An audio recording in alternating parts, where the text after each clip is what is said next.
रहमान या मुब्दिअल अकवान। बिस्मिल्लाहिर्रहमानिर्रहीम। इल्मुस सर्फ के 5वें बाब कवानीन सुलासी मजीद फ़ी के सबक नंबर 10 में खुश आमदीद। गुज़श्ता सबक में हमने दाल दाल जा वाला कानून पढ़ा था। आज के सबक में हम सा वाला कानून पढ़ेंगे। ये आसान है, इसमें कोई इतना डिफ़िकल्ट नहीं है। तो इसमें यह है कि आप ये समझे कि साबाता ये लफ्ज़ है, ये सुलासी मुजर्रद है।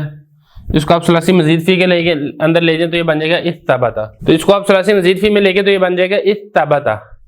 तो इसका ताल्लुक भी बाब इफ्तियाल के साथ ही है। यहाँ पे आप देखें बाब इफ्तियाल के फ़ा कलमा के मुकाबले में सा आ गया है। तो जब बाब इफ्तियाल के फ़ा कलमा के मुकाबले में सा आ जाए तो आप दो काम कर सकते हैं। एक तो ये है कि आप ता को सा करके सा का सा में इदगाम कर दें, ये भी जायज़ है। तो ये ता को आप सा कर दें तो ये बन जाएगा इस साबता। फिर इन सा का सा में आपस में इदगाम कर दें तो ये बन जाएगा इस साबता। एक तो ये तरीका है कि ता को सा किया, सा का सा में इदगाम कर दिया। दूसरा तरीका ये है कि ता को आप सा ना करें बल्कि सा को आप ता कर दें। जैसे ये साबता है ना, तो इसने आपने सा को ता कर दिया तो ये बन जाएगा इत ताबता। ता कर दिया आपने इत ताबता, फिर ता का ता में इदगाम कर देंगे तो ये बन जाएगा इत ताबता।